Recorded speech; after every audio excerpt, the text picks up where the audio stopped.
Good morning students. आज हम BSc part first के paper second cell biology and genetics में जो सेल बायोलॉजी का जो पोर्शन है उसमें बायोजेनेसिस ऑफ माइटोकॉन्ड्रिया, माइटोकॉन्ड्रिया का उद्भव या माइटोकॉन्ड्रिया का जीवात जनन या माइटोकॉन्ड्रिया की उत्पत्ति, इसकी स्टडी करेंगे। तो माइटोकॉन्ड्रिया का जो उद्भव है, जीवात जनन है, वो किस प्रकार से होता है, इसको स्पष्ट करने के लिए समय समय पर वैज्ञानिकों द्वारा अनेक अवधारणाएं दी गई हैं। उसमें से जो कुछ प्रमुख अवधारणाएं हैं वो इस प्रकार से हैं, जिसमें जैसे सबसे जो पहली जो बात करें, by the division of pre existing mitochondria और बाय बडिंग।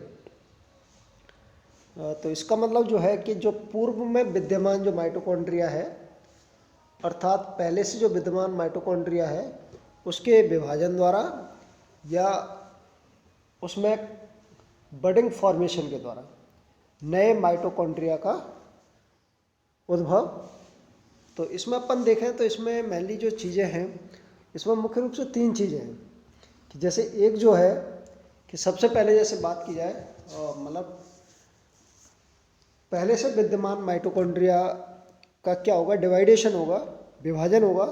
तो उस विभाजन से पहले क्या होगा कि जो माइटोकॉन्ड्रिया है वो इलोंगेट हो जाएगा, लंबा हो जाएगा।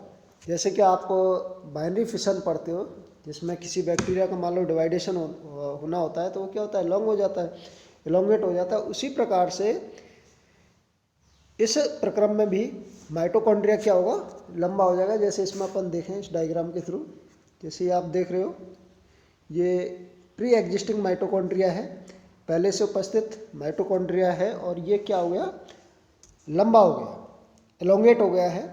उसके बाद जो है ये आसानी से क्या हो जाएगा, डिवाइड हो जाएगा। और इस प्रकार के डिवाइडेशन के फलस्वरूप जितने पार्ट्स में डिवाइड होगा, प्रत्येक जो पार्ट है उसके द्वारा एक नए माइटोकॉन्ड्रिया का क्या फॉर्मेशन कर दिया जाएगा, मतलब वो एक नए माइटोकॉन्ड्रिया में क्या होगा, डेवलप हो जाएगा।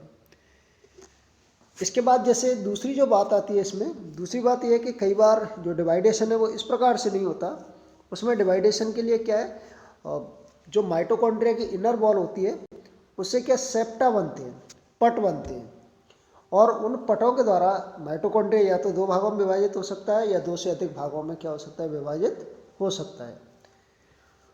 और जितने भी भाग बनेंगे उनके द्वारा फिर वो भाग विकसित होकर के एक नवीन माइटोकॉन्ड्रिया का क्या करेंगे, नए माइटोकॉन्ड्रिया का निर्माण कर देंगे। जैसे अपन इस डायग्राम में देखें, जैसे ये वाला जो डायग्राम है, इसमें अपन देखें तो ये अपन को क्या, ये सेप्टम दिखाई दे रहा है, पट दिखाई दे रहा है, और इस पट के द्वारा ये जो माइटोकॉन्ड्रिया ये कितने भागों में हो गया, दो भागों में विभाजित हो जाएगा। इन जो पट है इनकी संख्या एक से ज़्यादा भी हो सकती है। तो इस प्रकार से अगर मान लो ज़्यादा पट बनते हैं तो ज़्यादा भागों में माइटोकॉन्ड्रिया क्या होगा, डिवाइडेड हो जाएगा। तो जितने भागों में डिवाइडेड होगा, जितने भी भाग बनेंगे उनसे उतने ही नए माइटोकॉन्ड्रिया का क्या होगा, निर्माण हो जाएगा। इसके बाद इसमें तीसरी जो बात है, जैसे आप लोगों ने एक बडिंग प्रोसेस पढ़ी होगी रिप्रोडक्शन में, जैसे अपन पढ़ते हैं उसको मेनली। तो इसमें जो बडिंग के द्वारा भी न्यू माइटोकॉन्ड्रिया का फॉर्मेशन होता है, और उसमें क्या होगा कि जो प्री एग्जिस्टिंग माइटोकॉन्ड्रिया है उस पर क्या एक बड बनेगी, मतलब उभार बनेगा, और उस उभार को ही क्या बोला जा रहा है, बड कहा जा रहा है। और ये जो उभार है वो पेरेंट माइटोकॉन्ड्रिया से क्या हो जाएगा, सेपरेट हो जाएगा, और ये क्या होगा, डबल मेम्ब्रेन बाउंड होगा, और इसके अंदर क्रिस्टी डेवलप हो जाएगी। तो फाइनली ये जो बड है वो डेवलप किस में हो जाएगी, न्यू माइटोकॉन्ड्रिया में डेवलप हो जाएगी। तो इस प्रकार से जो पहली जो विचारधारा है उसमें मेनली क्या है, तीन तरह से माइटोकॉन्ड्रिया का न्यू फॉर्मेशन माना है, जिसमें जैसे पहली जो अपन ने बात की थी, जिसमें माइटोकॉन्ड्रिया जो है सिंपली क्या होगा, एलोंगेट हो जाएगा, लंबा हो जाएगा, और उसके बाद क्या होगा, वो डिवाइडेड हो जाएगा। ठीक है। दूसरी जो विचारधारा थी, जो कि मेनली क्या है, साइंटिस्ट और लक एंड टेंडलर, लक ने 1965 में और टेंडलर ने 1969 में इसको प्रपोज किया है, जिसमें यह माना है कि माइटोकॉन्ड्रिया की जो इनर वॉल है उससे क्या बनते हैं, सेप्टा बनते हैं, और उन सेप्टा के द्वारा जितने भी पार्ट में माइटोकॉन्ड्रिया, जो प्री एग्जिस्टिंग माइटोकॉन्ड्रिया वो डिवाइड होगा, उतने ही क्या है, नए माइटोकॉन्ड्रिया का फॉर्मेशन हो जाएगा। और तीसरी जो बात है वो है बडिंग वाली, जिसमें क्या होगा कि जो प्री एग्जिस्टिंग माइटोकॉन्ड्रिया है, जो पेरेंट माइटोकॉन्ड्रिया, उससे क्या बड फॉर्मेशन होगा, और ये बड जो है फिर उससे सेपरेट हो जाएगी, पृथक हो जाएगी, डबल मेम्ब्रेन बाउंड होगी ये, और इसके अंदर क्या है, क्रिस्टी डेवलप हो जाएंगी, और ये फाइनली क्या है, न्यू माइटोकॉन्ड्रियन में डेवलप हो जाएगी। तो इस प्रकार से जो माइटोकॉन्ड्रिया का जो फॉर्मेशन है वो इन 3 तरह से हो सकता है। इसके बाद दूसरी जो विचारधारा है उसके बारे में बात करें अपन, तो ये जो है origin of mitochondria from other non mitochondrial structure, और इस विचारधारा का जो प्रतिपादन किया है वो मॉरिसन नामक साइंटिस्ट ने 1966 में किया है। और इस विचारधारा के अनुसार इन्होंने यह बताया कि जो नए माइटोकॉन्ड्रिया का जो उत्पत्ति हो रही है वो पूर्व विद्यमान माइटोकॉन्ड्रिया से न होकर नॉन माइटोकॉन्ड्रियल जो स्ट्रक्चर्स हैं, जैसे जिसमें प्लाज्मा मेम्ब्रेन है, एंडोप्लाज्मिक रेटिकुलम है, इनके द्वारा क्या नवीन माइटोकॉन्ड्रिया का उद्भव होता है। अब उसमें मुख्य रूप से जैसे ये डायग्राम में अपन देखें तो इसमें जो है, जैसे ये आपको दिख रही है, प्लाज्मा मेम्ब्रेन है, और प्लाज्मा मेम्ब्रेन क्या होगी, इसमें फोल्डिंग होगी, और उस फोल्डिंग के कारण क्या है, इस प्रकार की जो स्ट्रक्चर है ये बनेगी। उसके बाद ये वेसिकल्स का फॉर्मेशन होगा, इसके बाद इसमें क्रिस्टी वगैरह फॉर्म हो जाएंगी, क्रिस्टी डेवलप हो जाएंगी, और क्रिस्टी फॉर्मेशन के बाद ये जो है फाइनली ये जो स्ट्रक्चर है वो किस में कन्वर्ट हो जाएगी, माइटोकॉन्ड्रियन में क्या होगी, कन्वर्ट हो जाएगी। इसी प्रकार एंडोप्लाज्मिक रेटिकुलम की बात करें तो ये जैसे मेम्ब्रेन जो है वो एंडोप्लाज्मिक रेटिकुलम की है, तो इसमें भी वही लगभग सेम प्रोसेस है कि इसमें भी वही वेसिकल्स फॉर्म होंगे। जैसे इसमें जो है वेसिकल्स फॉर्म हो रहा था, तो इसमें भी वही वेसिकल्स फॉर्म होंगे।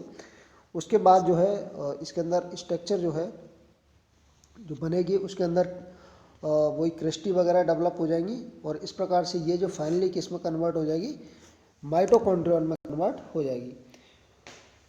चूँकि प्लाज्मा मेम्ब्रेन और एंडोप्लाज्मिक रेटिकुलम ये दोनों ही नॉन माइटोकॉन्ड्रियल स्ट्रक्चर है, इसलिए इस जो थ्योरी है इसका जो नाम है that the origin of mitochondria from non mitochondrial structures. ठीक है, तो इसमें यह समझ में आ जाना चाहिए कि नॉन माइटोकॉन्ड्रियल जो स्ट्रक्चर्स हैं उसमें मेनली किससे, प्लाज्मा मेम्ब्रेन और एंडोप्लाज्मिक रेटिकुलम से न्यू माइटोकॉन्ड्रिया का क्या हो रहा है, डेवलपमेंट हो रहा है, ओरिजिन हो रहा है। इसके बाद नेक्स्ट अपन देखें तो नेक्स्ट जो बात आती है ओरिजिन फ्रॉम प्रोमाइटोकॉन्ड्रिया। तो प्रोमाइटोकॉन्ड्रिया जो है, मतलब अकॉर्डिंग टू दिस कंसेप्ट ये माना जाता है कि साइटोप्लाज्म में कुछ small double membrane bound structures पाई जाती हैं, और जिनको क्या कहा जाता है, प्रोमाइटोकॉन्ड्रिया कहा जाता है। बाद में ये स्ट्रक्चर क्या होती हैं, बड़ी हो जाती हैं, एनलार्ज हो जाती हैं, इनके अंदर क्रिस्टी डेवलप हो जाते हैं, और फाइनली ये जो है न्यू माइटोकॉन्ड्रिया क्या कर देंगी, फॉर्म कर देंगी। तो इस प्रकार से जो है प्रोमाइटोकॉन्ड्रिया के द्वारा न्यू माइटोकॉन्ड्रिया का क्या होगा, और डेवलपमेंट होगा। तो ये जो है नेक्स्ट जो थर्ड जो विचारधारा है कि ओरिजिन फ्रॉम प्रो माइटोकॉन्ड्रिया। इसके बाद नेक्स्ट बात करें ओरिजिन फ्रॉम प्रोकैरियोट्स। इस कंसेप्ट को, इस अवधारणा का जो प्रतिपादन है वो आल्टमैन और सिम्पर द्वारा 1890 में किया गया है। और अकॉर्डिंग टू दिस कंसेप्ट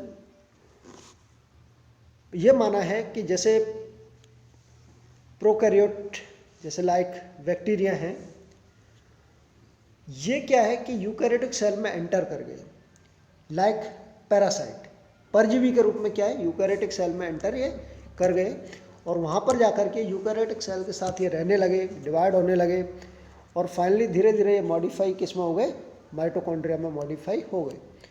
और इस चीज़ के क्या है प्रमाण भी दिए जाते हैं कि जैसे जो माइटोकॉन्ड्रिया के अंदर जो राइबोसोम्स पाए जाते हैं वो 70S टाइप के होते हैं जो कि प्रोकैरियोटिक सेल में होते हैं। इसी प्रकार जैसे माइटोकॉन्ड्रिया के अंदर डीएनए होता है जो कि सर्कुलर डीएनए होता है, ठीक प्रोकैरियोटिक सेल में भी सर्कुलर डीएनए होता है। तो इस प्रकार से माइटोकॉन्ड्रिया और प्रोकैरियोटिक सेल्स में सिमिलरिटीज़ हैं और वो सिमिलरिटीज़ भी इस बात को क्या है प्रमाणित करती हैं कि हो सकता है कि कुछ प्रोकैरियोट्स हैं, ऐसे प्रोकैरियोट्स या मतलब इसको ऐसे कहा जाए कि बैक्टीरिया लाइक प्रोकैरियोट है वो क्या है यूकैरियोटिक सेल में एंटर कर गए और धीरे धीरे उनके अंदर क्या मॉडिफिकेशन होते गए और वो अंत में किस में मॉडिफाई हो गए, माइटोकॉन्ड्रिया में मॉडिफाई हो गए। तो इस प्रकार से जो अपन ने ओरिजिन के 4 कंसेप्ट पढ़े हैं इसमें, और ये चारों कंसेप्ट आपके ढंग से समझ में आ जाने चाहिए। इसमें कोई इतना मुश्किल काम नहीं है, बहुत इजी हैं ये। और कंटिन्यू जो है आप वीडियो देखते रहें। थैंक्स।